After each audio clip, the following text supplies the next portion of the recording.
Oh, good afternoon. Happy Saturday afternoon. Oh, it's afternoon already, huh? Yeah. Yeah, this morning I've been busy writing this humanized paper. I think it's possible to get it done and over with this weekend. This humanized paper. So it will be about 100 pages. Okay, so because I'm kind of running out of topics to talk about in this paper, so it can be done, I think, this weekend. All right. Okay, let's do some exercise, shall we? Well, we've been doing a lot of martial arts lately. Yeah. So maybe Saturday, maybe we can do some dancing, right? Yeah, use it or lose it. We should practice those things once in a while, right?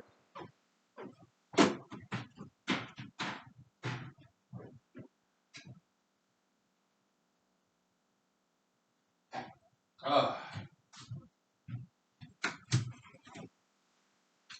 okay, let's do some dancing. Cardio, right? It's very challenging to dance without any music, but all we need is rhythm, right?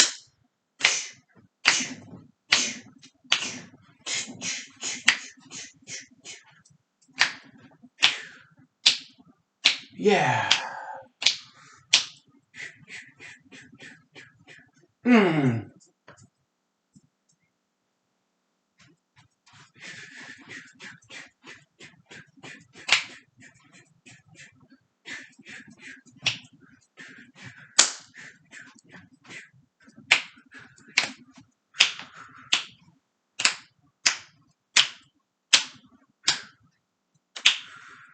Ah, that's enough. I embarrass myself too much. Okay. Now yeah, getting warm. So it's good cardio. Okay, we'll take 5 minutes break. Okay. Woo! Embarrassing.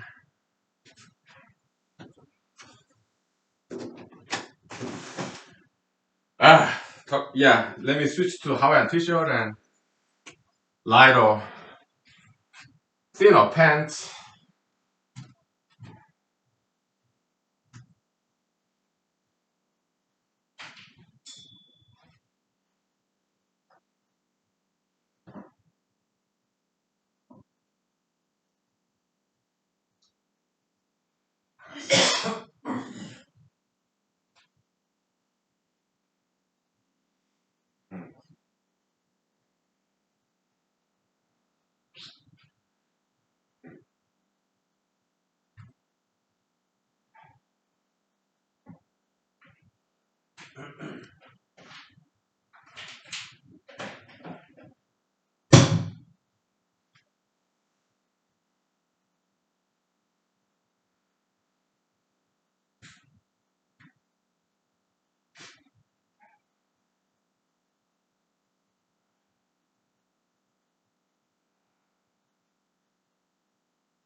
Okay, happy Saturday, everybody.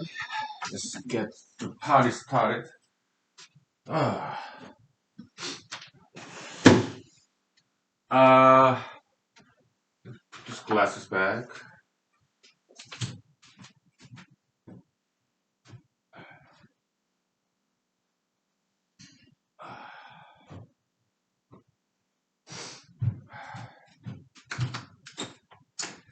Uh, what else? Drinks. Sure. Ah, let me get some fresh water. All right.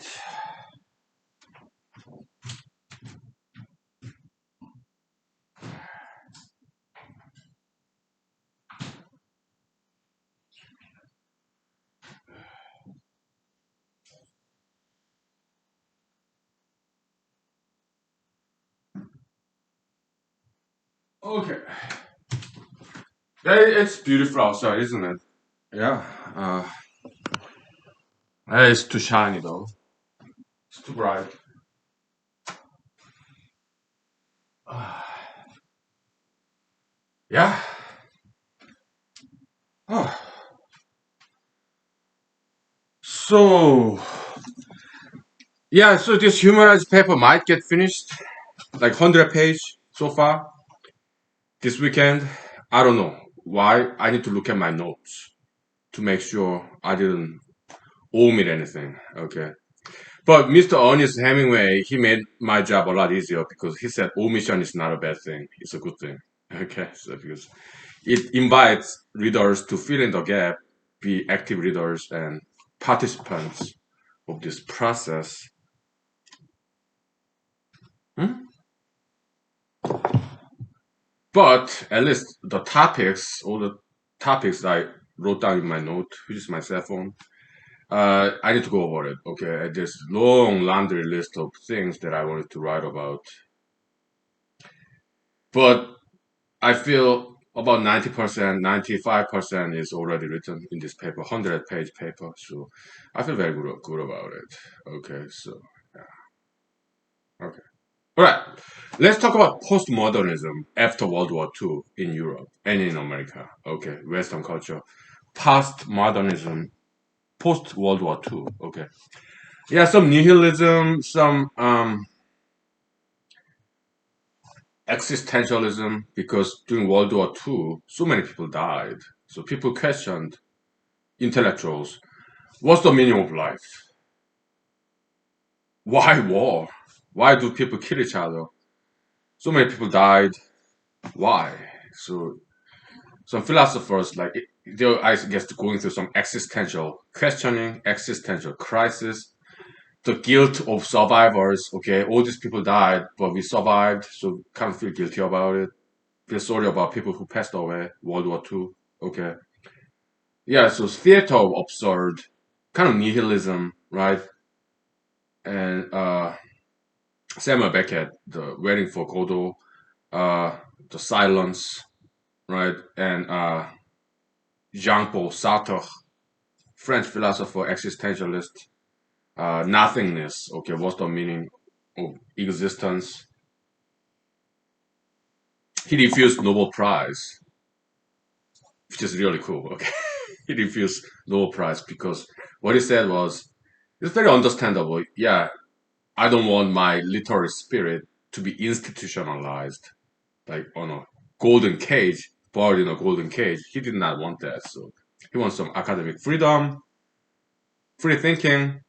He wants some independence. So we understand why he refused to accept Nobel Prize in Sweden in literature. Okay, that was really cool. I like him.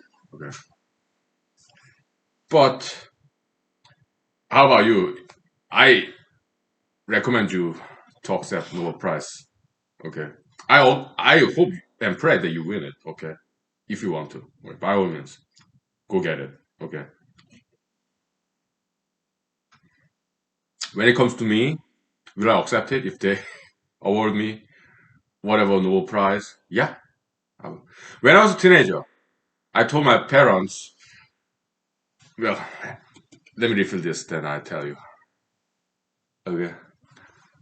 Yeah.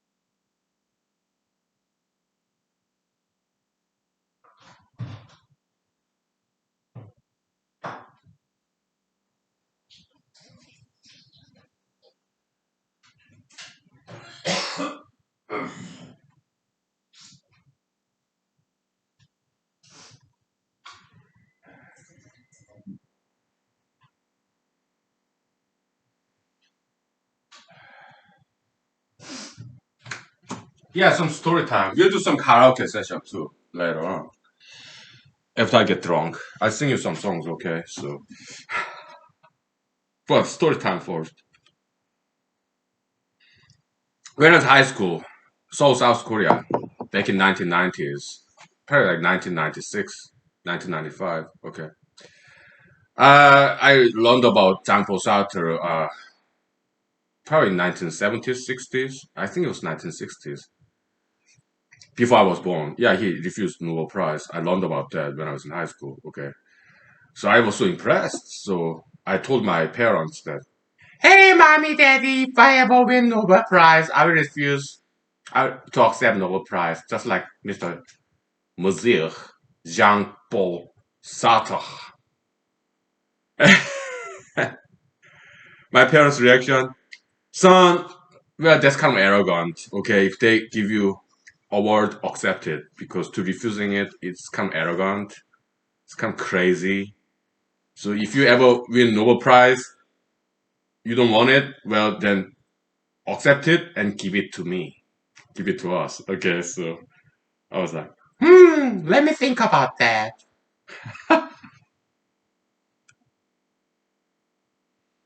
Some boyhood fantasy, okay, so yeah, Nobel Prize. But look, I mean, do I deserve Nobel Prize? I think so, on multiple accounts. Yeah, Nobel Prize in literature, Nobel Prize in physics, because we disprove high and mighty Albert Einstein's special general relativity. That alone deserves some Nobel Prize in physics. Okay, because we correct some big error. It was not that difficult to do so, but nobody else had the guts to do so, and we did it. All right, so yeah. How a Nobel Literature Prize? Yeah, I wrote about 2 dozen novels, and these papers I'm still writing, and there's some literary stuff there.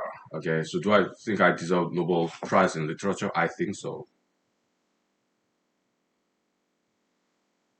but it's not likely. Why? Because those papers, novels are very politically incorrect. So, and yeah,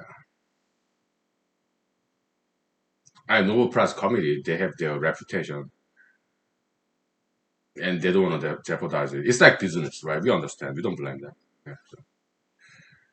And a Nobel Prize in economics, sure, yeah. Well, that's transactional demand theory because we are correcting high and mighty Professor Alfred Marshall supply and demand curve theory that's been dominant in economics education for a century.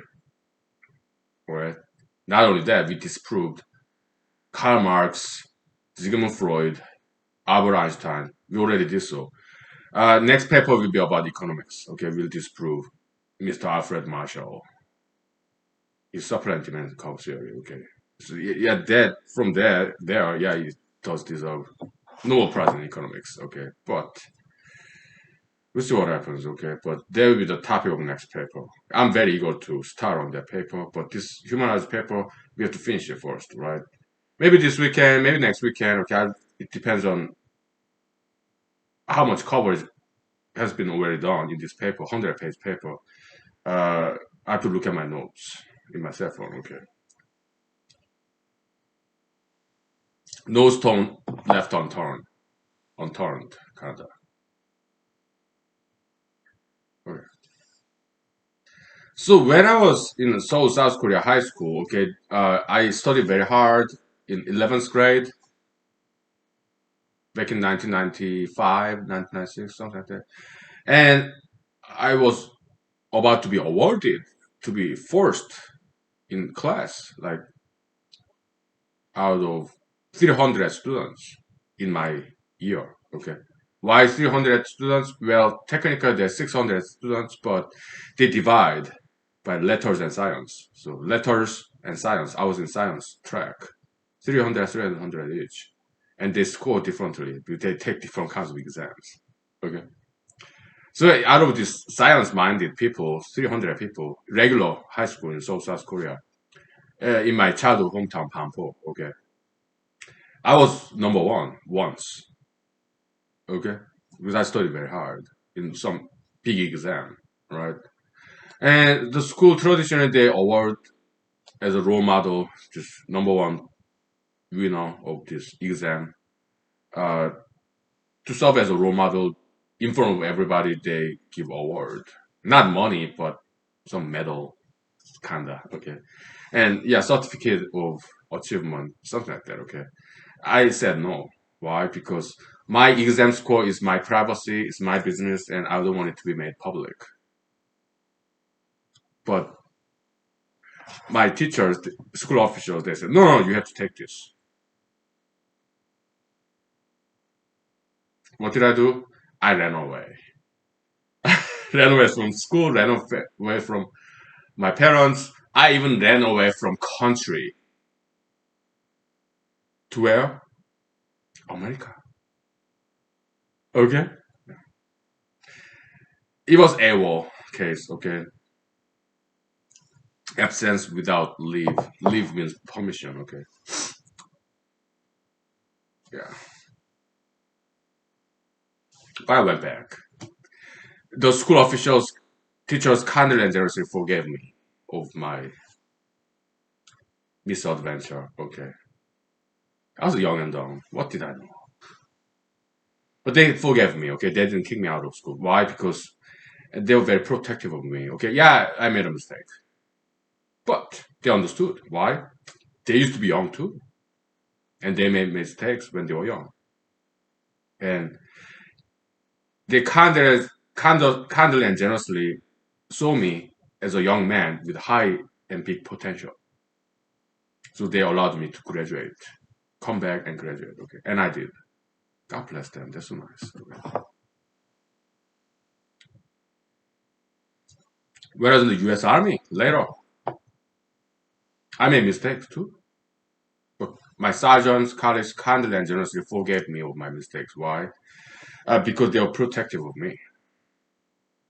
My colleagues, sergeants, some of them are Asians, African Americans, Caucasian Americans, Hispanic Americans, Jewish Americans, Middle Eastern Americans, mixed race Americans, Native Americans, okay, Indian Americans. They're all different races, but they are very protective of me, okay, because they kindly and generously thought that I have some potential,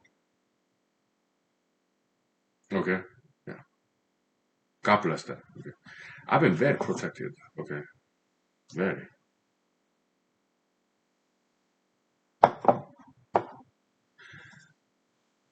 When I was in Michigan Law School or Wisconsin undergrad college, did I make mistakes? Yes.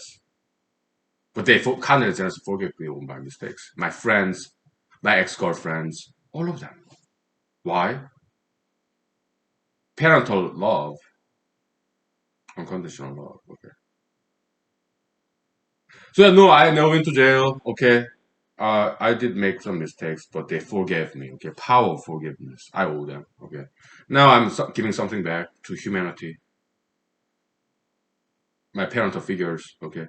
By writing these papers, spending time working it, right? Pro bono basis for free. Like Jesus said, what you got for free, I give back for free. Okay. Yeah. Fairness. Yeah. But at the same time, it's my retirement account. Humanology series, humanology papers, because it's possible that it become mainstream one day, maybe 10 years, 20 years later. And it can generate some money. Okay. It's kind of retirement plan a little bit. Investment. Retirement investment. Retirement account. At least in theory, okay, so. Alright, we'll take 5 minutes break, okay. So. Then I sing some songs, okay. So. Okay.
Okay.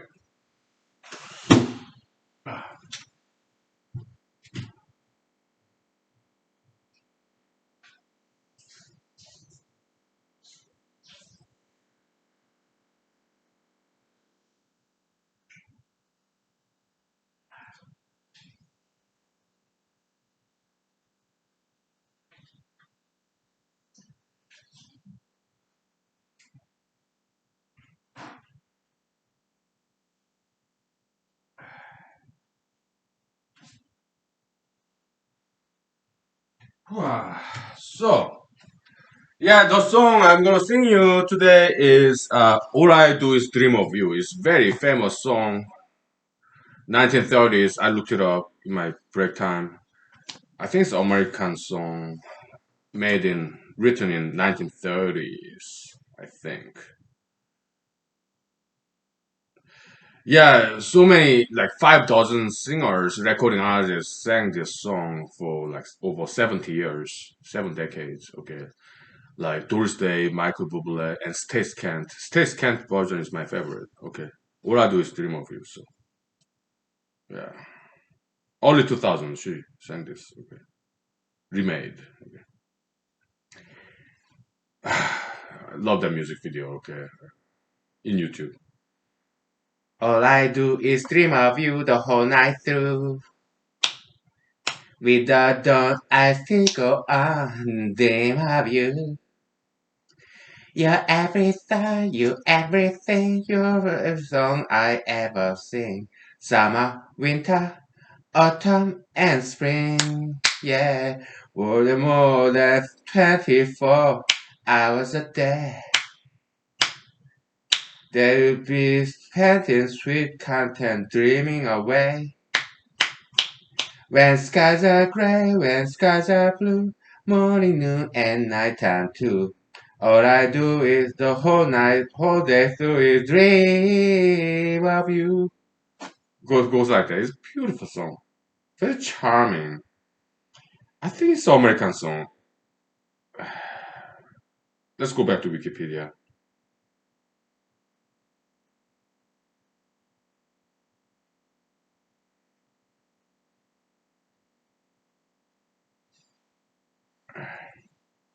1934. Okay. So what country? Okay, let's look at the composers or publisher. Oh, MGM. Okay, yeah, it's American. Oh, composers. Mr. Ignacio Orb Brown. American. Okay. Yeah, it's American music. Okay. Another song.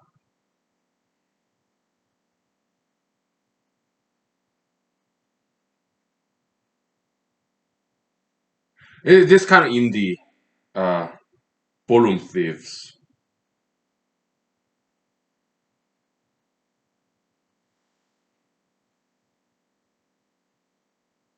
Love is easy. Okay.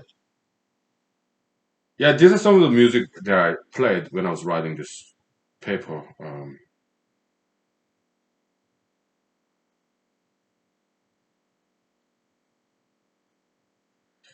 The road is not a home except for those who live to roam. Uh, it goes like that. Okay. Darling, loving you is such an easy thing to do. It's such an easy thing to do. So let me do it. Darling, loving you.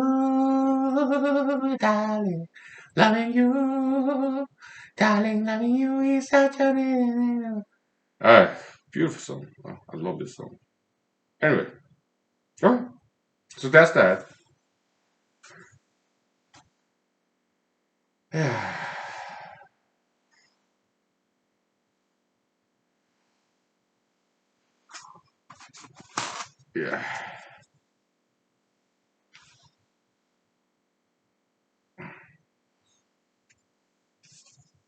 yeah. So I cleaned, you know, in the my toilet, right, in the bathroom, the flusher, yeah, the plumbing, you flush down and water comes in and flush it out, right? Toilet bowl. And in that water container, that plumbing part, I opened it up and I cleaned the inside of that. There's this algae gunk where I put my disposable rubber glove, latex glove, cleaned it all out. Okay, it was like organic, very this gunk, algae.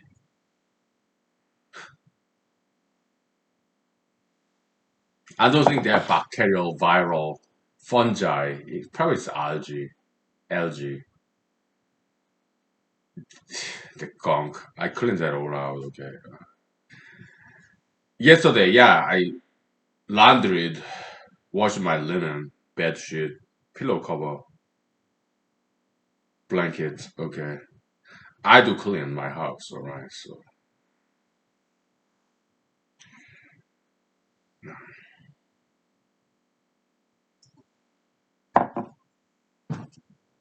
yeah. Toilet bowl, I clean it at least thrice a week.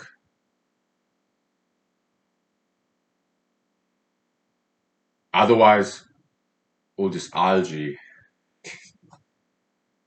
they look bad if I don't clean. Okay, so at least 3 times a week. Yeah, with the brush, kind of plunger looking brush, toilet bowl. I clean it at least 3 times a week. Okay, so yeah, like some of my friends, wise friends said, yeah, cleaning your apartment, your bedroom, your house, it cleanses your soul too. Yeah, as humanologists, yeah, we agree. We know. Okay, why? Yeah, negative copium channel. Our negative copium inside of mind. Yeah, the copium and copium channel. Copium dash channel polarity affinity. That's some of the things I wrote today. Okay. Yeah. Negative copium flows into negative channel. Positive copium flow to positive channel. This polarity affinity between copium and channel, right? So when we see all this gunk, dirt, our negative copium inside flow into that negative perception channel, and negative copium inside us gets out in this negative perception channel, this dirty stuff. Okay, so after that, our negative copium inside us is now out of our system. Okay, yeah. Hmm? Yeah.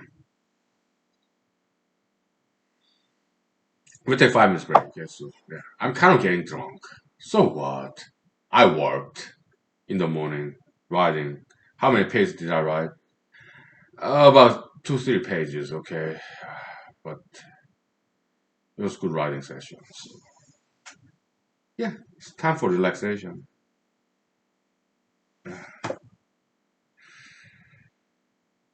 Clean my bathroom in the morning. Okay, so it was nice.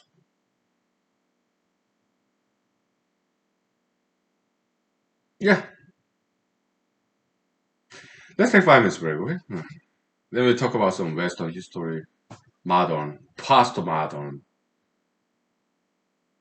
Yeah, yeah, ton of century,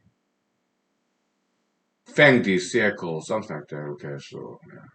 Decadence, some premonition of new age, bigger and better age. Okay, yeah, dualism. Okay, up and down. We'll talk about that. Okay, after 5 minutes. Okay. Okay.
Okay,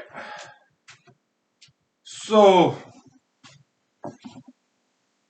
uh, I think we talked enough about Western history between 1900 and 2000. So let's move out of that. Okay, we already talked enough. Okay, yeah, interesting history. How about Eastern history? Well, yeah, I did study because I had to when I was in South Korea. Okay, Chinese, Japanese, Korean history. Okay, Far East Asia. Okay, uh, of course there are other parts in Asia like Southeast Asia, right? Indonesia, Malaysia, right? Vietnam, Thailand, and South Asia, India, right? But I do not know too much about their history. India, well, yeah, India, Tibet, then China, propagation of Buddhism. Tibetan Buddhism is called Tantric Buddhism. That's kind of where this origination of this swastika, the traditional Buddhist symbol, has nothing to do with Nazism. Okay, yeah, it's a good symbol. Buddhism, Hinduism, and Tantric, the kind of transition between India and China. Okay? Yeah, the Tai Chi symbol, yin and yang symbol. Okay, the duolon. That's how we call it in humanology. Okay, it possibly came from Tibet. Okay, Tantric Buddhism. Okay,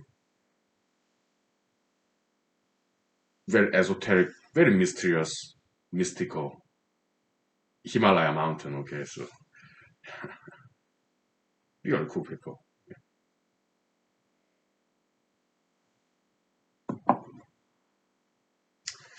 So yeah, we do voice objection of China conquering all these countries and trying to erase their aboriginal culture. Hmm, we don't like that. Okay, yeah. Hopefully they learn the ropes. Diversity, appreciation of foreign cultures, independence. Okay, yeah, they come along. Okay, Chinese politics. Okay, yeah, there's some bad in there. Okay, also yeah, Chinese people eating poached animals. That's bad. Okay, they have capital, they have money, they have labor. A lot of people, they have technology. They should farm those animals if they're gonna eat them. Okay, instead of poaching them. China's not a perfect country. Okay, I love China, but we have some criticism, some healthy, constructive criticism. Okay,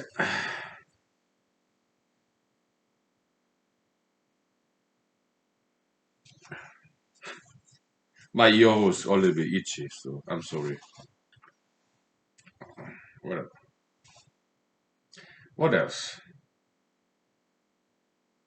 Uh,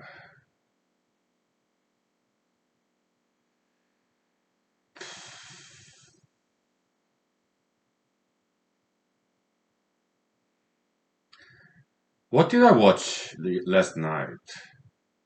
I think I watched X-File episode. Yeah, the Three Stooges, Lone Gunman, right? Yeah, the geeks. One of them.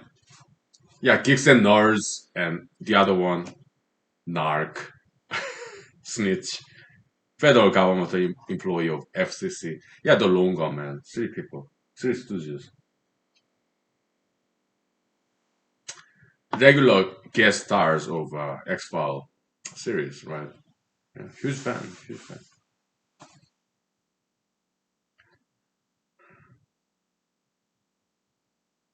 Yeah, conspiracy theorist, right? Yeah, computer programmers too. I once was computer programmer. Okay, yeah, good time. Right? It's about problem solving, computer programming. Okay. Yeah, business logic, right? Yeah, computer programmers. We had pride. We can solve any problem. Okay, so you give me a problem, we solve it. Okay, problem solvers, troubleshooters, IT, information technology. Okay, that was my profession for about 2 decades between year When I was 20 years old and when I was 40 years old, 2 decades, yeah, I was a computer programmer. Yeah, yeah. My lawyer career it started like 2, 3 years ago. Kind of new, kind of green. Yeah, so this X-File episode I watched, so Three Stooges, the Lone Gunman, that was like a couple of nights ago. Last night, what the one I watched was about Vietnam veteran, right? Some part of it, okay. Yeah.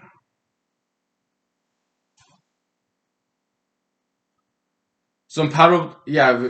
I started watching this Preacher X-File episode titled Preacher. It's about memory, okay. Yeah, yeah. It's about veteran. Uh, Another movie, another episode, but I stopped watching it. Okay, why?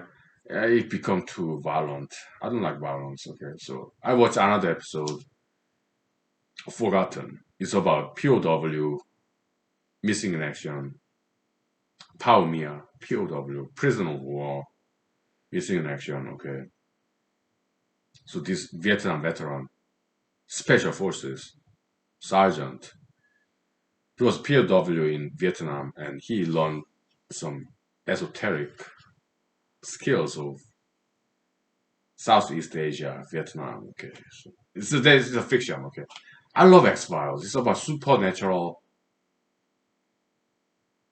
like poltergeist or science fiction, pseudoscience, like supernatural power to disappear. I love, I love that stuff. This telekinesis, tractor beams, aliens,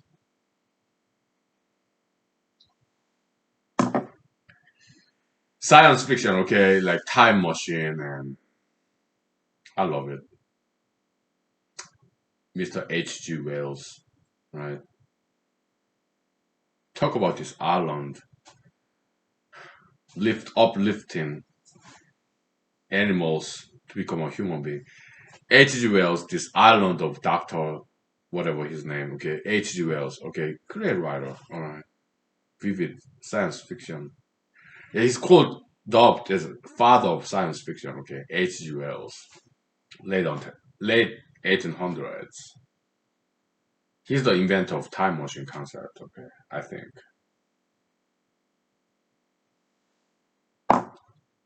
who predates Albert Einstein, okay, H.G. Wells. He's most famous for War of the Worlds. Yeah, she became a movie, Hollywood movie, directed by none other than Mr. Jewish American Steven Spielberg, War of the Worlds. I don't like the movie. It's too much violence there. Okay, so I don't like violence.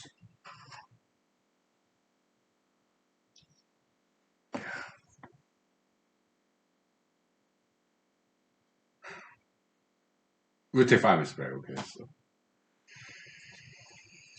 yeah. All right.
Okay, so let's talk about that novel by Mr. H.G. Wells, Herbert George Wells. England, Britain. What's that title of that novel?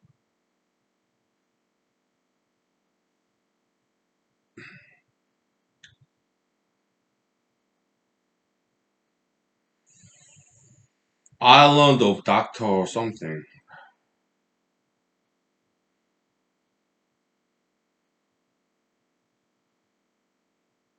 Doctor Moreau. Okay. Moreau. The Island of Doctor Moreau. Okay, yeah. Some spoiler alert. Okay, so the story goes. Okay, uh, he write of the Invisible Man. Okay, science fiction. A person who's totally invisible. Okay, so the island of Doctor Moreau is there was this doctor in the island, right? He experimented with vivisection, like anatomy, okay, of animals, live animals, right?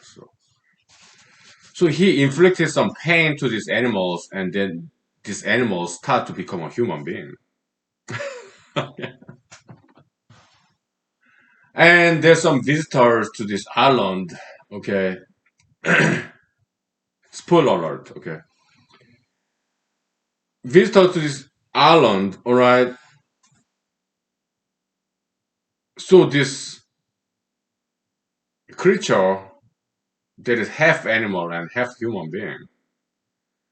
So he saw this visitor to this Dr. Moreau's island. Okay, he was stranded there. Okay. So he suspected that this Dr. Moreau is an evil man. He's experimenting with human being, amalgamation between human being and animal. Okay, putting the body parts together. That's what he thought. So he ran away.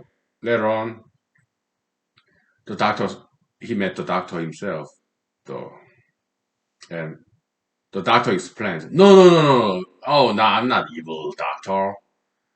Okay, like Frankenstein.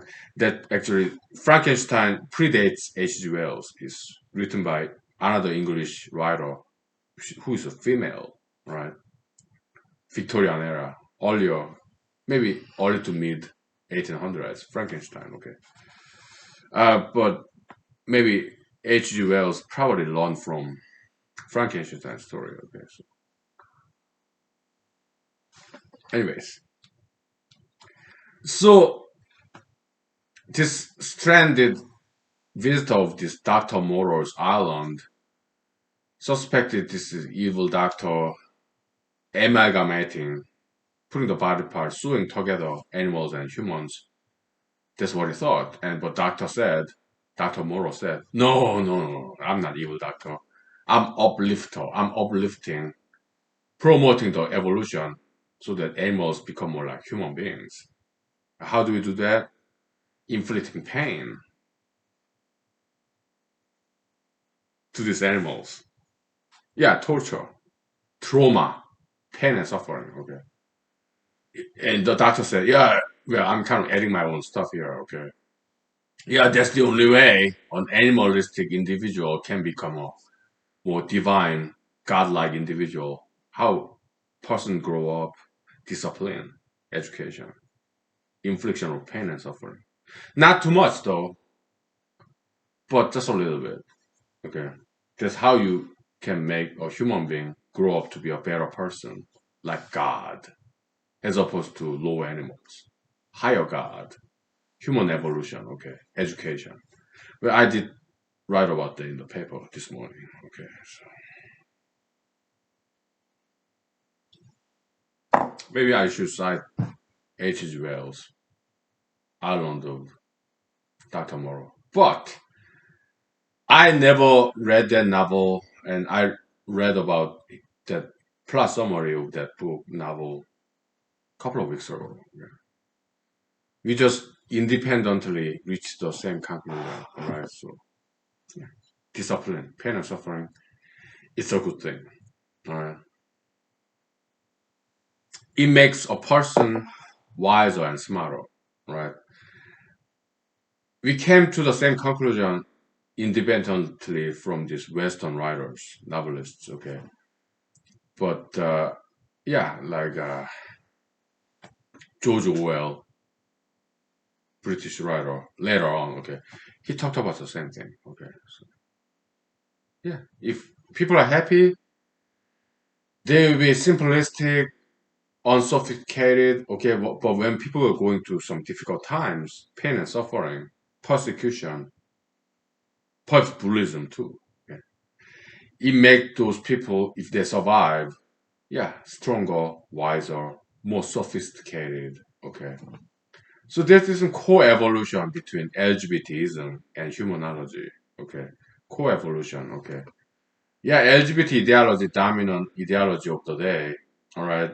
As humanologists, yeah, we criticized, we analyzed, and disproved that LGBTism and declared this, concluded that it's unsound, bad ideology. Okay, so co-evolution, right? Yeah,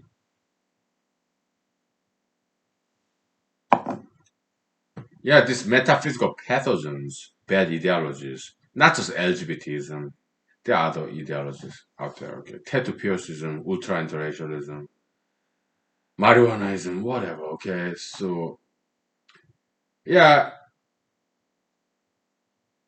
so we think about those ideologies, analyze it rationally, scientifically, logically, and we realize those are bad ideologies. Okay, so yeah, dealing with these bad ideologies, if we survive that pandemic of bad ideologies like sugar fetishism, whatever, okay, we become smarter, wiser, and stronger if we survive it. Okay, so yeah. So bad ideologies, they're like viruses, right? It helps human evolution. Okay, there's something I need to still write about in this paper. Okay, so this paper is not done yet. Okay, it may take another week or two. All right, so, but it's in my note. All right, so yeah, I'm not making money off of this. Okay, if this paper will get ever published, see the light of the day or not, I don't know because there's some anti-LGBTism there. Okay, which is very political minority, ideological minority nowadays. So yeah,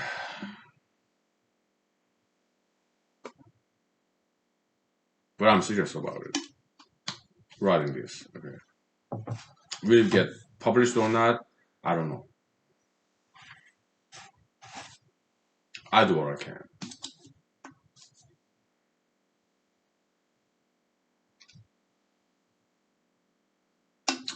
We take 5 minutes, okay? So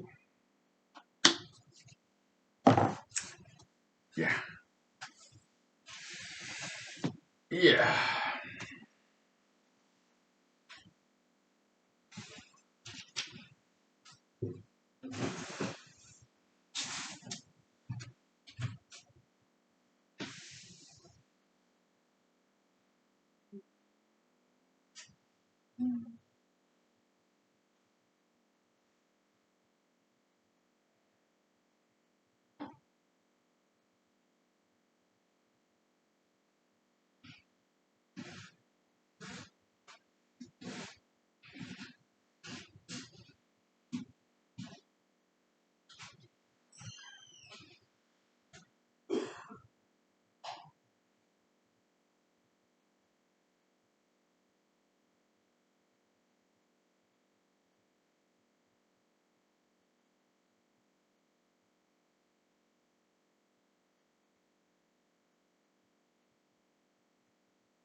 So let's talk about online publishers. Okay, yeah, I appreciate what they do. They're fantastic. All right, they're business people. Yeah, they should be mindful of mainstream ideologies, leadership, because they're running business, right? Yeah. So we understand. Okay, sometimes they reject my paper, but well, they have to because they have to feed their employees. Okay, they're in the business. Why do we work? Why do we go to work? To feed ourselves, to bring bread to the table. Okay, we go to work because we want to live, we want to survive. That's why we go to work. Our employers, yeah, they need to make money to feed us employees, right? We understand perfectly. Okay, so publishers, publication companies, yeah, they have to feed their employees. They have to be mindful of what's mainstream ideologies out there. Okay, so because they want to survive as a business. Okay? So when they receive these papers, although it could be very smart and academic, if it does not quite jive, coincide with mainstream dominant ideology, they reject it. We understand because they have to feed their family members, pay their mortgage, car loan, insurance bills, electricity bills, cable bills, whatever. Okay, we understand. We don't blame them. I don't think of it. Okay, we just understand as a human being, as humanologists. Okay, we are very humane, humanistic.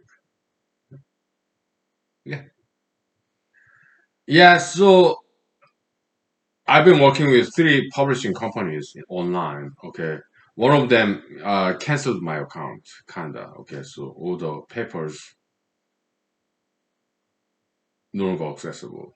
Okay, but I don't blame them. Okay, because they're busy. All right, so but for 7 years, they served me very well by putting all these controversial papers online for 7 years. Okay, it's time for them to retire from me. Yeah, let them take care of their business. Okay, no problem. Okay, farewell. Thank you. That's what I say. Right. So two companies, publishing companies. Okay, online. Okay, they're still housing my papers. Right. So the previous company that blocked my account, yeah, they gave me time to transfer over. Okay, so I did transfer over all the papers published there, and two remaining publishing companies online, yeah, they accepted except this one paper, Love Anti-Gayism, 172 pages. Okay, I did talk about that in the paper, okay. Human rights paper.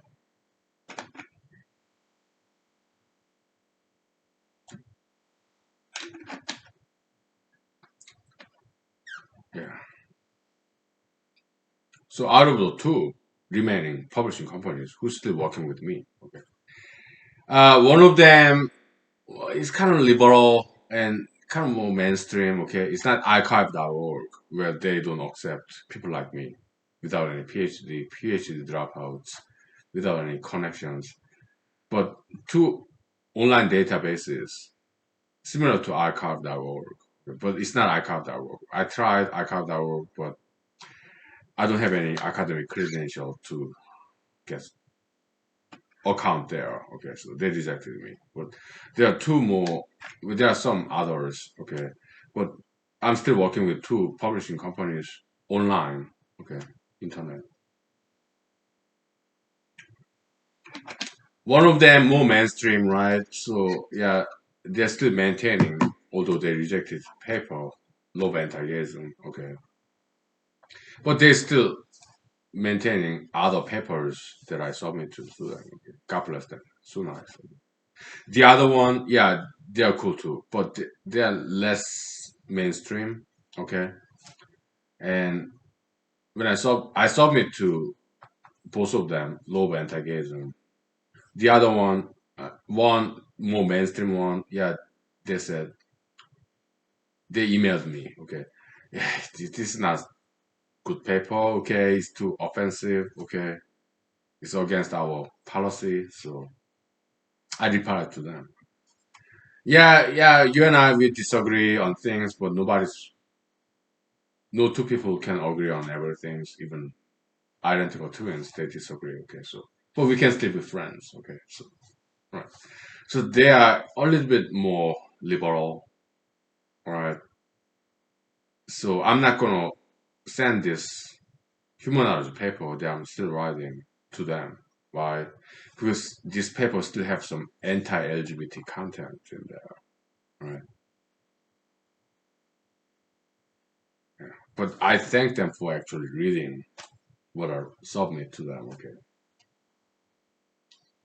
and there's the other one. Okay, they are kind of in between liberalism and conservatism. Okay, so I did submit law anti-gayism paper there. Did not publish it, but at least they published the abstract. Okay. So law anti-gayism, 172 pages, it's no longer available. It's offline. Okay. If you want to see it, read it, yeah, email me. I send you a copy, PDF. Okay. It's not a big file. Okay, it's just PDF text.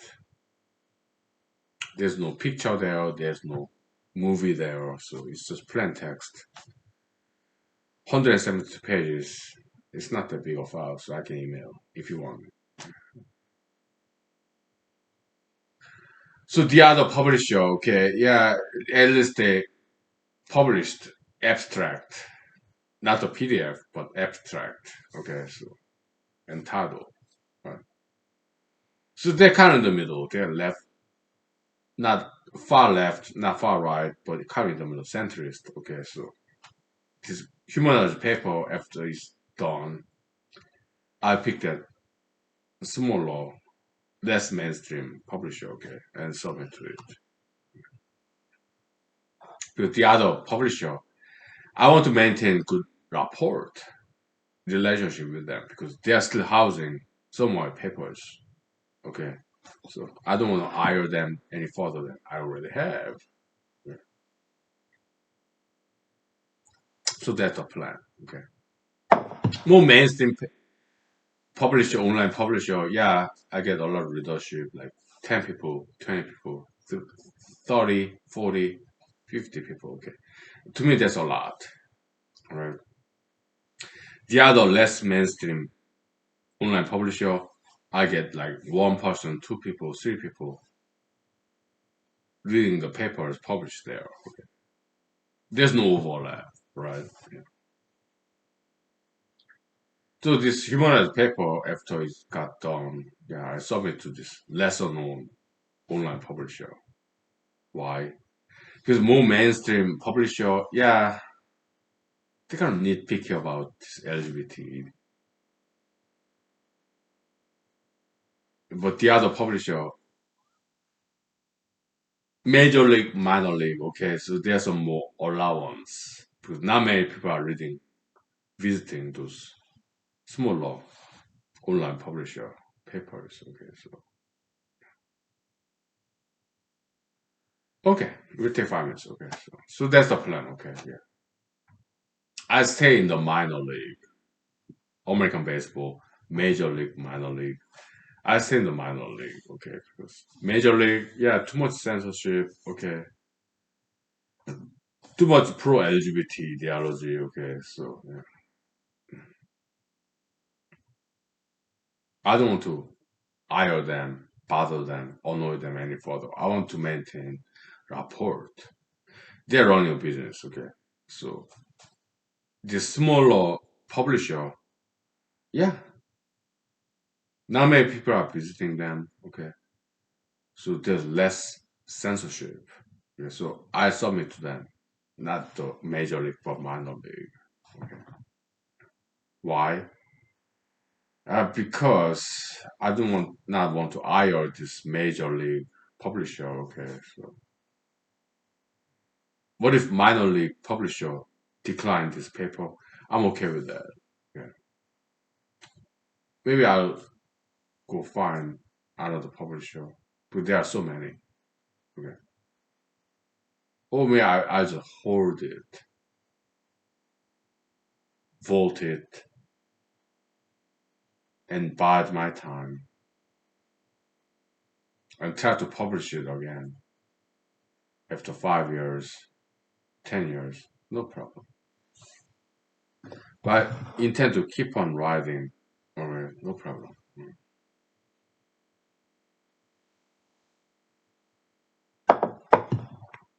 This is America, okay?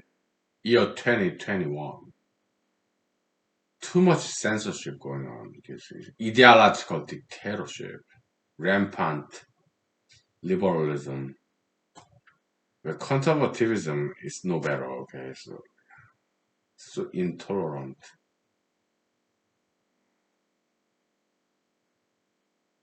like book burning, right? Too much censorship going on. Cancel culture, right? So intolerant, right? So, yeah.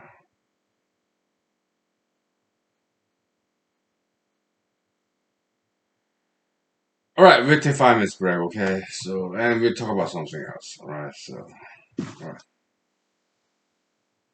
Yeah. We'll survive and thrive, right? No problem.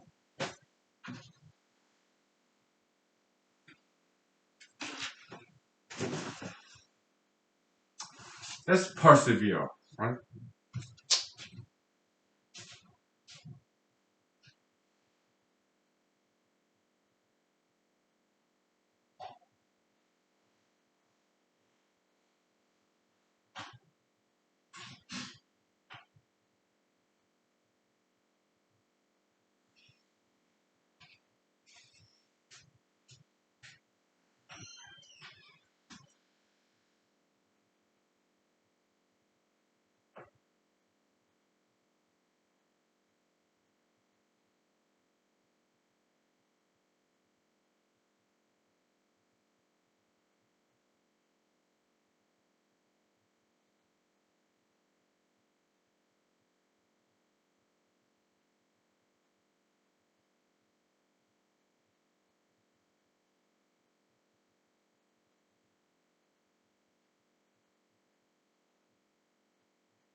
Yeah, persevere is like through the this persevere, this severe weather in Alaska, right?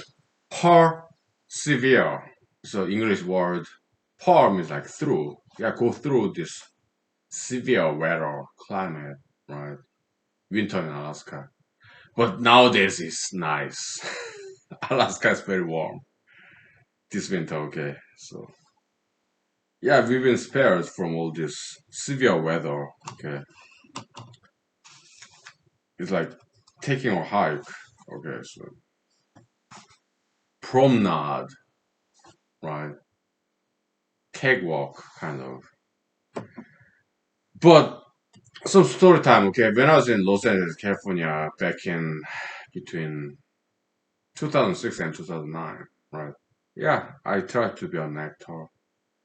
So in the waiting room, right, my fellow actors, actresses, and there's this very smart gentleman, okay? He was like me. I think he was older than me. Maybe.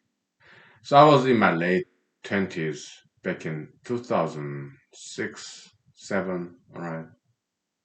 I think he was in his mid 30s, okay? He's a white guy, okay? Yeah, we were waiting for audition for some small project, student film or community theater, or maybe some TV commercial, okay? So, and he gave me some advice. Yeah, persevere, right? Yeah, I remember that gentleman. Very handsome guy. Okay.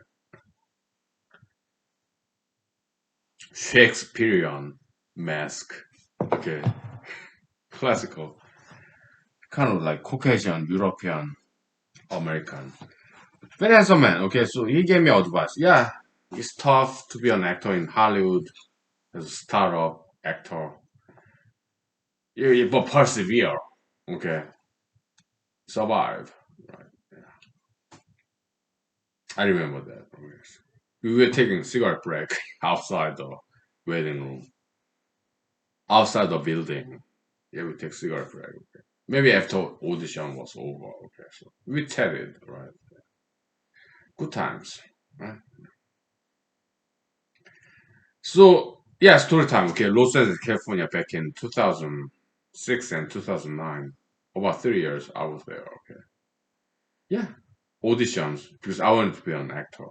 Yeah, the morning star over Hollywood sky. Yeah. Okay. So dreamer. Okay. People came from all over the world to Los Angeles, California. Every day, I don't know how many, maybe hundreds people come to Los Angeles, California to become a model, actor, actress, I guess, or writer, director, right? Entertainment capital of the world. That's 2006, between 2006 and 9, okay, 3 years there.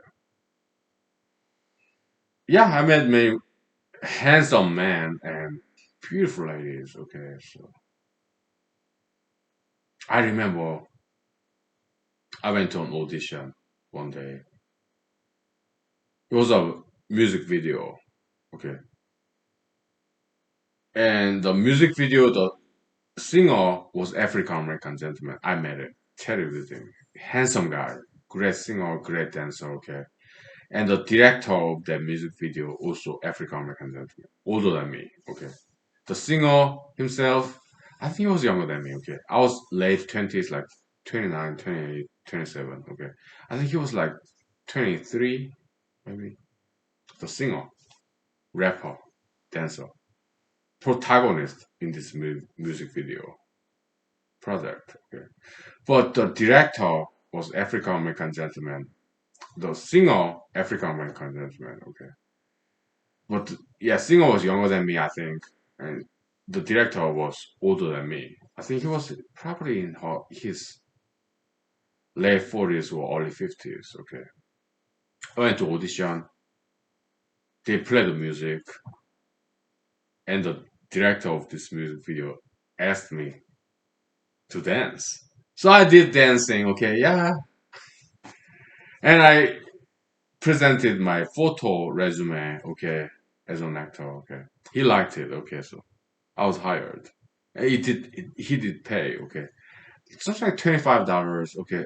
I mean, happened over weekend, probably Saturday, like 8 hours. But we got paid, okay, so it was nice, okay. And good food too, yeah. We were provided with lunch and breakfast, okay. Salad, good food, okay. It was serious production. It was not amateurish. No, it was professional music video production.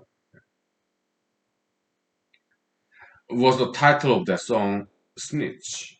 Okay, yeah. It was very nice. Okay. So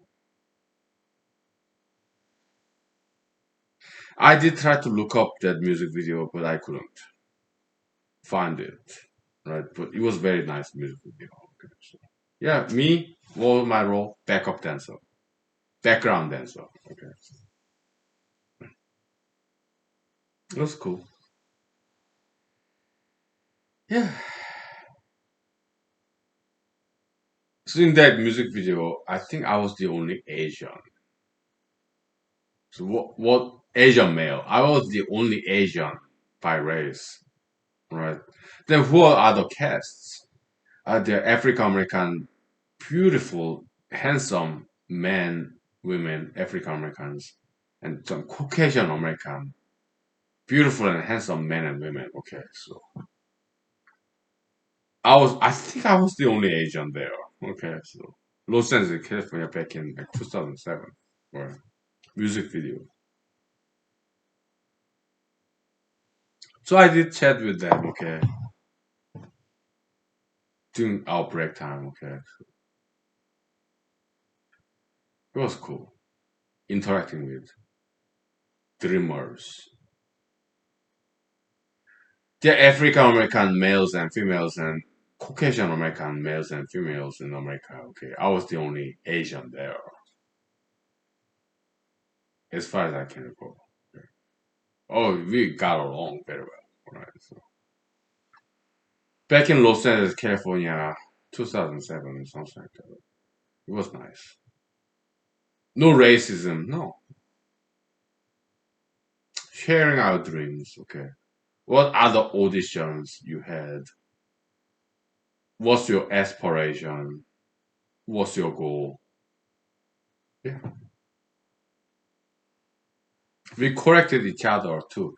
Hey, your hair, yeah, is some sticking out. Yeah, calm it down a little bit, okay? We corrected each other, right? Yeah, during spare time, right? Break time, yeah, we talk about our experiences in Hollywood, Los Angeles, California, back in 2007. Okay, so some auditions, exchanging informations, right? Yeah, it was nice.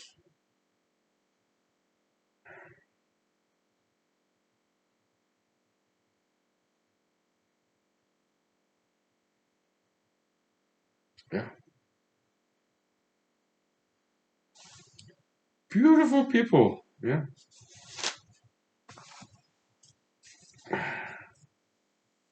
Los Angeles, California, back in the days. Struggling actors, actresses, models, male and female, right? All over the world, all different races, right? It was very beautiful, okay? Because we wanted to be somebody, celebrity, okay? Struggling actors, actresses, models, male and female, all different races, right? Yeah, it was cool experience. It's so full of energy, right? Young people, some older people too, okay? Yeah, to be actors, to be in this movie, TV show, music video, documentary, or some sitcom, situational comedy, or reality TV shows, right? Struggling actors, actresses, models, male, female, all different races back in 2007, right? I interacted with them because I was part of that adventure, part adventure, perhaps, perchance. I thought maybe I would make it, but it didn't happen. Okay. But later on, I was not satisfied just being an actor, going to audition. It was fun, but after 2, 3 years, yeah, you know what? I want to make my own movie. I want to be the director, writer, actor, musician, cinematographer, right? So I made a movie. It is therapy for metaphobia. Okay, yeah. It's in Google YouTube for free. All right, it's out there. I was reluctant to publish it for free But later on, I decided, you know what? I made this movie, okay, and then it's not going anywhere. It's not making money. Okay, let's give it for free. Let's publish it in Google YouTube. It's out there. Google YouTube. Therapy for Metaphobia. Okay, all by myself. Right. Mojave Desert, California. Red Rock Canyon Park, State Park. Beautiful, magical park. Yeah.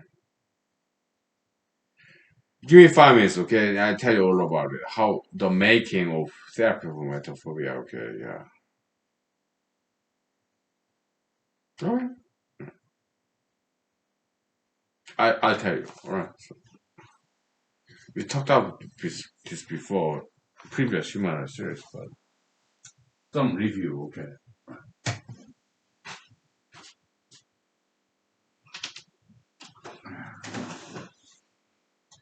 Or not. I don't know.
Yeah, so therapy for metrophobia is like it means like fear of the city, metropolitan city, Los Angeles downtown. Yeah, I did adopt this guerrilla strategy, okay, because to film in Los Angeles downtown, you are supposed to get some permit from the city. Too much procedural barriers. Yeah, some low budget shoestring filmmakers we came up with guerrilla strategy. Yeah, just have tripod, camera, pose, film it in like for 5 minutes and just get out of there before anybody else notice. Okay. In the way early in the morning. Okay, so there's some Los Angeles downtown scene in this movie. Therapy for Metrophobia. Okay. Fear of the city. Okay. Some subway station. Right. Bathroom. Yeah. There was the initial scene. Okay. So because after a year of going to auditions, I mean, some content generous directors, student filmmakers, coming to theaters, they gave me some good roles, like lead, sometimes even lead protagonist, lead actor role. Okay, God bless them. Yeah, some of them I still keep in touch with in social media. Okay, and some other time I would get smaller jobs as an actor. Okay, I was never paid as an actor. Okay, Los Angeles, California is supply and demand economics. Okay, oversupply where price become negative. Some actors pay for audition sometimes for casting mainstream casting directors in Hollywood. Okay. Yeah, some casting couch if they are females, right? Yeah, so price reversal. Yeah, that's something I'm gonna talk about next paper, economics. Okay. Transactional demand curve theory, okay. Negative price. It happens sometimes. Okay. But Alfred Marshall Young supply demand curve, they cannot explain that, okay? So because they are not mathematically rigorous, right? So we'll repress that, right? We define what price is mathematically rigorous manner, right? The formation of price. Price can be negative, right? Oversupply, fixed demand. Okay, yeah, it's like reverse auction. Supplier, consumer. Okay. Supplier, buyer, all right. Yeah, we'll talk about all that. So David, topic of next paper. I'm eager to write about it. The humanized paper, yeah, we get it done and over with, and we move to the next topic. Whether this humanized paper get ever see the light of the day or not, we do try. We do our best to make it known. But after that, after we did our best to publish it, we move on to the next topic. Right. So yeah, after 1 year of acting, going to auditions, great experience, but I was not satisfied. Okay, I wanted to create my own movie as a writer, director, cinematographer, because I learned so much as a filmmaker, independent. Okay, over the years. So yeah, I decided to make my own movie. Okay, I remember somewhere in Los Angeles, California, maybe Santa Monica. Okay, yeah, some agents, talent agency. Okay, and they kind of generously gave to me this audition, well, interview. Okay, yeah, because yeah, just like any other actors in Hollywood, I always wanted to find some acting agents, talent agency. Okay, so and it was a lady, Caucasian American lady. Okay, she asked me, "What are you doing? Hey, what are you doing?" I was like, "Yeah, well, I have my computer job full time, and but you're not taking any acting classes. Well, you know what? Yeah, I did take some acting classes when back in college in Madison, Wisconsin. Okay, nowadays, yeah, I'm focusing more on computer programmer job because I got promoted to project manager. Okay, so I have to pay my bills. But you're not taking any acting classes in Los Angeles, California. Yeah, you took classes in Madison, Wisconsin, but that's not good enough. You have to continue this education of acting, art of acting. Yeah, but I think I know enough about acting skills, crafts. Okay, you know what? I cannot represent you. I don't want to be your agent. Okay, you're lazy.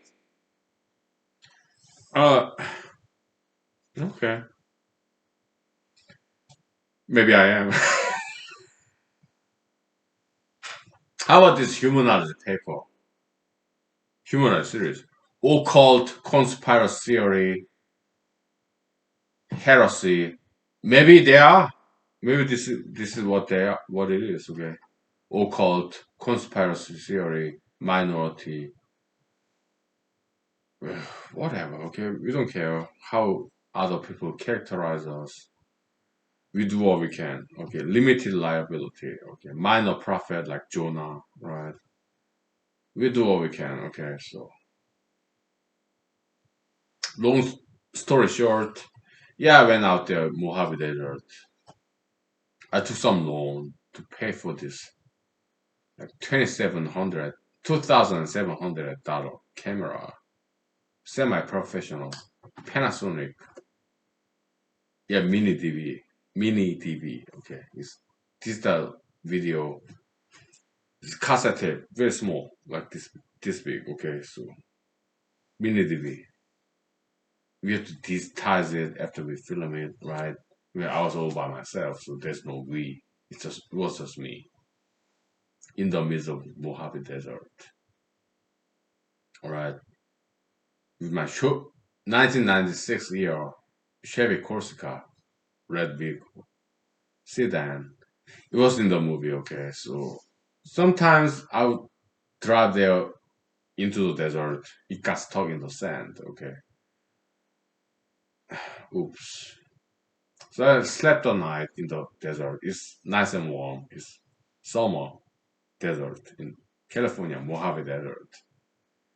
Next morning, yeah, my car got stuck. Okay, so I walked maybe 5 miles to the next. It was like ranger station. Okay, the cell phone doesn't work in the middle of Mojave Desert. Okay, and the maybe federal or state agency ranger stations, they had this phone line with this not cell phone but not wireless but wired with electrical cord. Okay, yeah, so I called my AAA. Okay, they kind of just came and got out my Chevy Corsica. Okay, I gave some handsome tips. Okay, so as much as I could afford. I think it was like $100, 200, $300. Okay, as much as I could afford. Okay, so they got the car out, so I was safe and sound. Okay,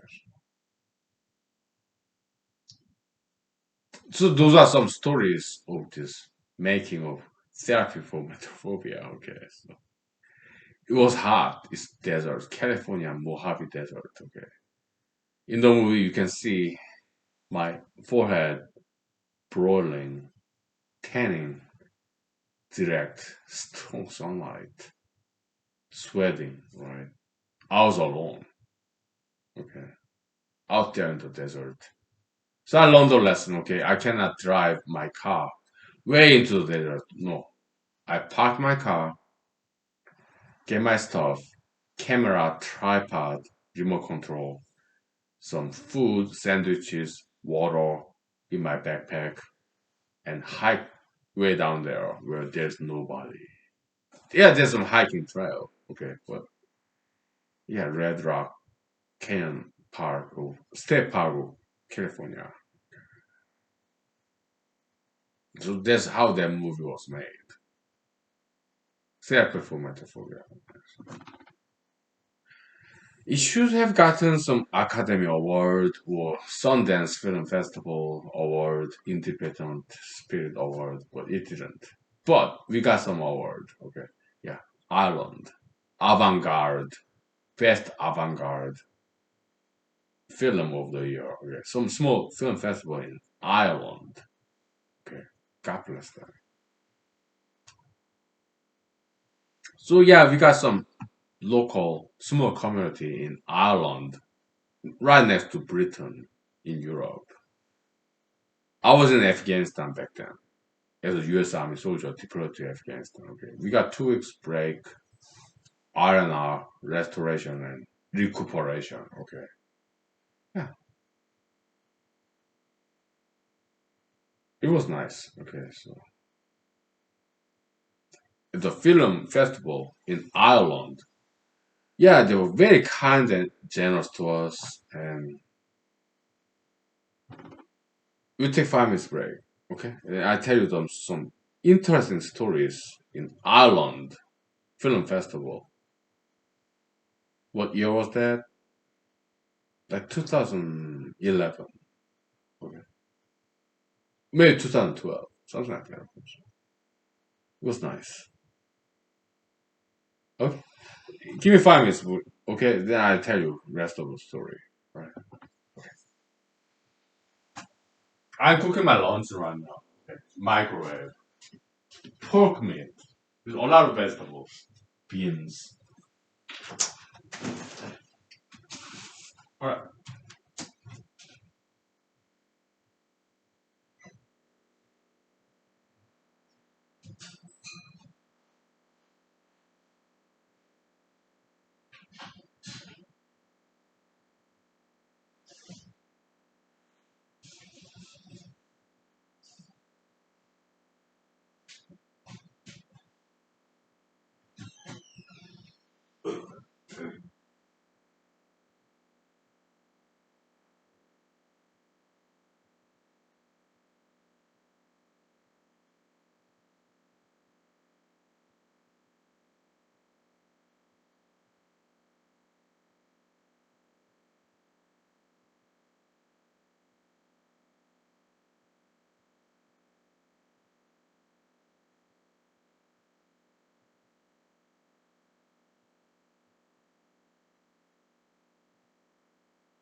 Okay, so I was in Afghanistan, deployed to Afghanistan. Before that, yeah, I finished editing this movie, Therapy for Metaphobia. Okay,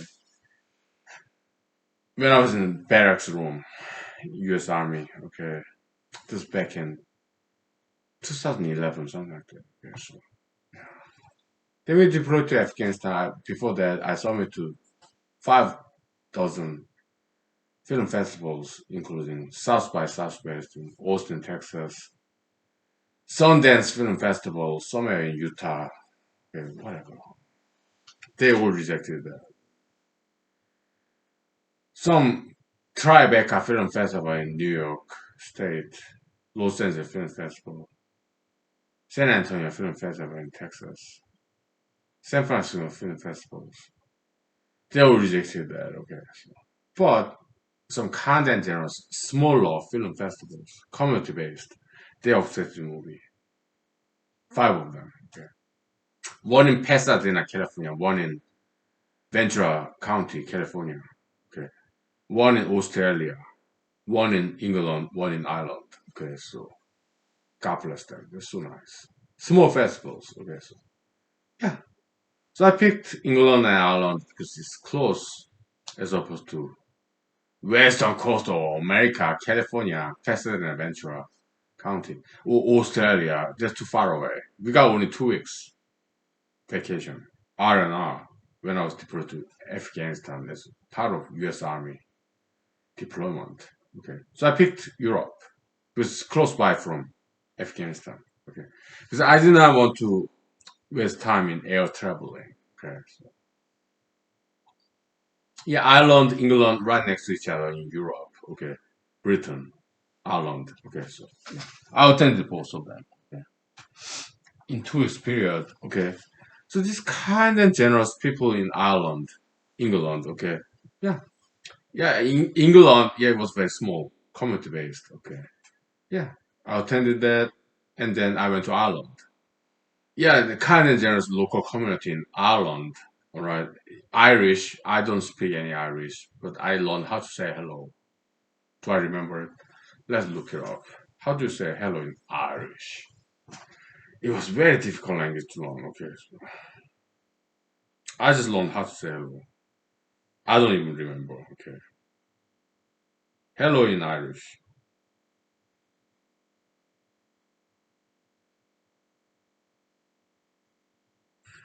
Dia do it. I guess it means good day. Okay, hello. Dia do it. That's what I could say. Okay, so yeah, so film festival hosts, yeah, very kind and generous. Yeah, Irish, yeah, Caucasian gentleman in his probably 60s. Okay, yeah, very kind and generous, handsome gentleman. Okay, and I was only one of the participants, filmmakers, independent filmmakers there.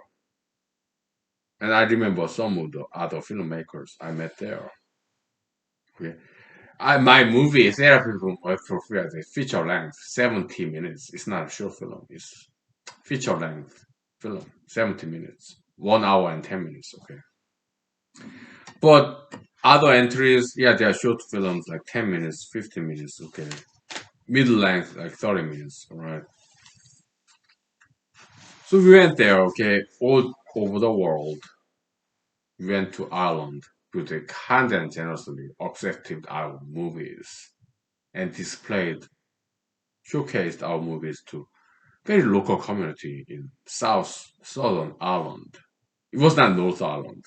Yeah, but first I took the airplane, landed in Dublin, Northern Ireland, I think. Okay.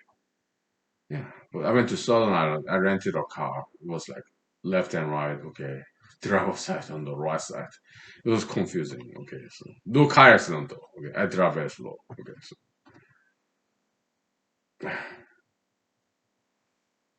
but insurance was expensive because I'm foreigner. Okay. So American, yeah, driver side on the left side, but in Ireland, England, Japan, the driver seat on the right side. Okay, it's confusing. So yeah, some higher insurance bill, no problem. I paid for it. Okay, so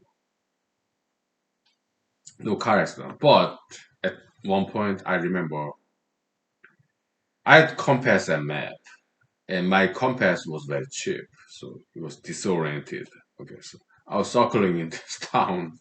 Where am I? Oh, I have my car, map, compass. That was like way back in 2011. Okay, so I didn't have this GPS based cell phone back then. Okay, so but I got there film festival place, very quaint and beautiful old town in southern south, kind of half southern with south. What's the name of the town? Something Tippersville, Tipperstown, or something like that. Beautiful town. These have some castle, some antiques, right? Old Irish town. It was beautiful. Greenery, right? A lot of trees, castles, relics, right? So our film festival hosts kindly and generously gave us this tour of this town. Yeah. It was beautiful. Right? And I met this American short filmmaker, ex-Marine, Marine veteran. Okay, I think he was younger than me. Okay, so he was a Marine veteran. I was still in U.S. Army. It was back in 2011. So how old was I? Like 33 years old. I think he was in late 20s, like 27. He was a white guy. Okay. Yeah, his movie was very good. Okay, she was filmed like 10, 15 minutes long. Okay, it was good. Okay. That was my time to present my film. Very local community in South, Mid South Ireland. Okay. It was 70 minutes long. It's quite long. Okay. Somewhat boring, experimental, avant garde, ahead of time kind of. Okay. Yeah. Some different montage style collage. Okay. Experiment like playing it backward, forward, different multiple take, multitasking, multi-flexing. Okay. It was very experimental. Okay. So this interesting I mean, Caucasian American ex-Marine veteran, right? Who younger than me. He's like 27. I was like 32, something like that. He was like 5 years younger than me. Okay. He asked me after watching this movie, my movie. Okay. What is this film about, man? Why? What's the story behind it? Okay. Why did you make this movie? And what's this about? I mean, why did you do this movie? Why did you make this movie the way it is? And then my answer was like, short answer was, well, I was in Los Angeles, California. Okay, I was an actor there, but after that, I wanted to make my own movie. I wanted to be creative, trying something new, brand new. So I'm not sure if my answer is satisfactory. I'm not sure if I answered your question, but that's how it was back then. Okay, so but his movie was good. I liked it. Okay, my movie, yeah, it's kind of avant-garde, too experimental, but I was satisfied with the final product of this movie, Therapy with Mesophobia. It's in the cool YouTube. Okay, kind and generous audience in Ireland back in 2011. Okay, they kindly and generously watched this through. My parents did not like that movie very much. Okay, my kind and generous friends, some of them liked it, some of them didn't, but they were kind and generous to watch it through. Okay, with me when I was in the U.S. Army. Okay, so after I got out of U.S. Army after 4 years of active duty service. Okay, 1 year in Georgia, fantastic. 1 year in Texas, fantastic. 1 year in Afghanistan, fantastic. And back to Texas 1 year. Okay, fantastic. Okay. After I graduated from U.S. Army, after 4 years, it's like college, right? Learning experience. I went to law school in Ann Arbor, Michigan, and in my June, this birthday, right? Equinox, summer equinox. Yeah, I presented my movie in my birthday party, lecture hall that I rented. My kind and generous law school officials, they let me present my movie in my birthday, June. That was like back in 2013, right? Yeah, invited my law school students, colleagues, rented this lecture hall, digital projector, okay. They liked it. Well, some of them, okay. They sat through.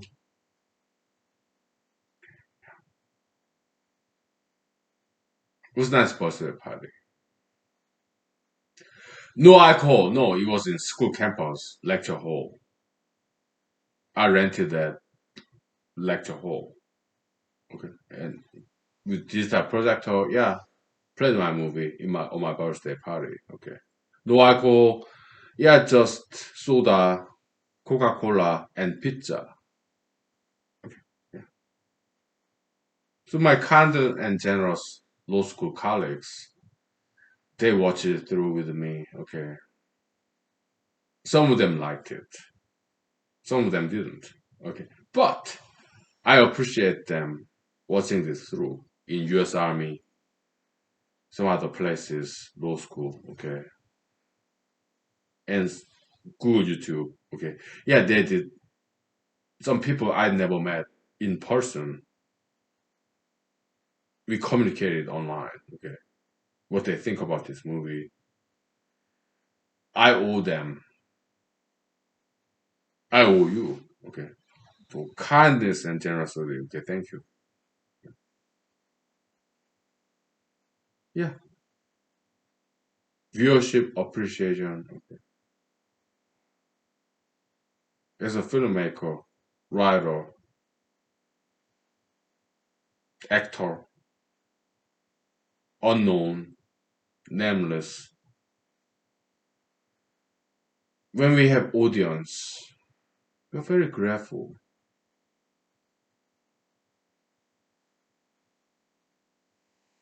for their kind and generous time and attention, appreciation. We appreciate their appreciation. Yeah, it's a small timer, nameless warrior.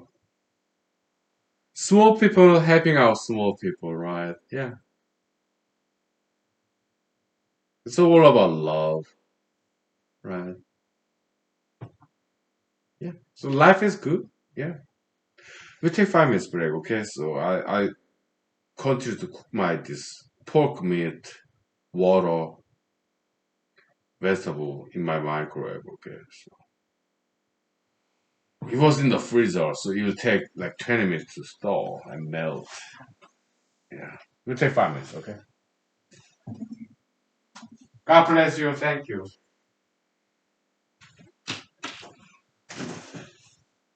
All right.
Well, that's all I have to say. Okay, so let's wrap it up for today, this episode, and the humanist paper. Yeah, I have to go look at my notes in my cell phone. Okay, and see.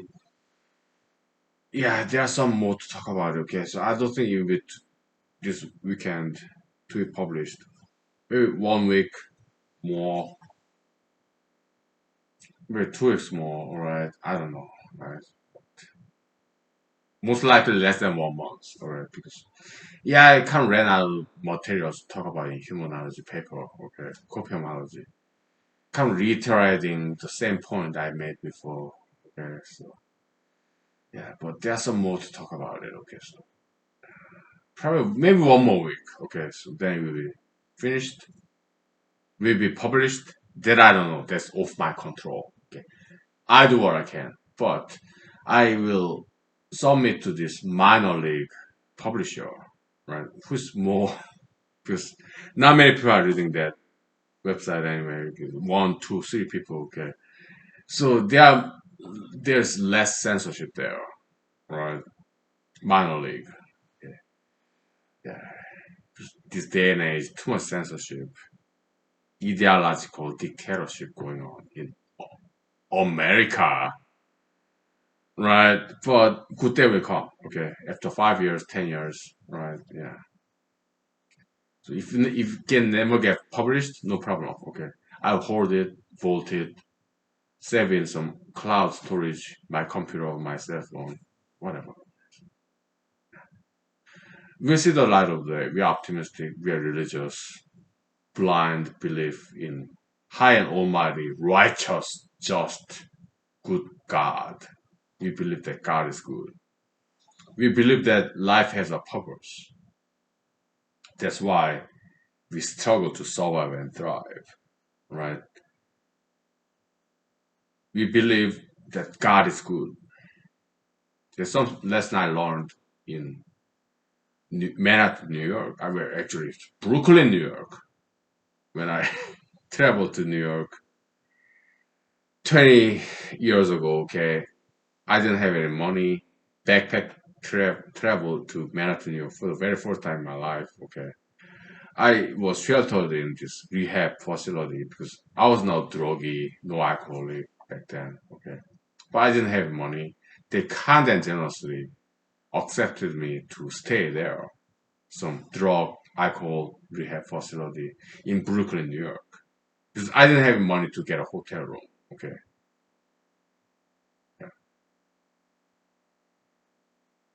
African Americans in Brooklyn, New York, they received me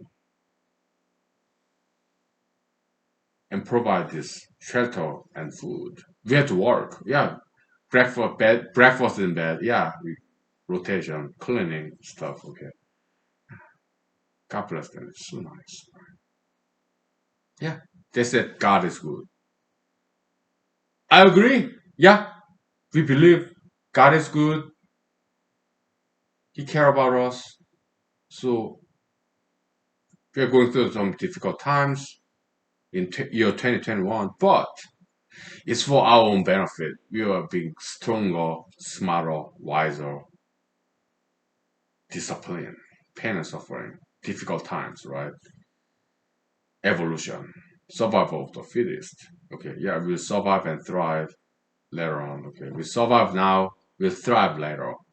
Just give it 5 more years, 10 years. Okay, then we publish all these things, good things. Okay, because better time will come where there is no more censorship in America like it is now.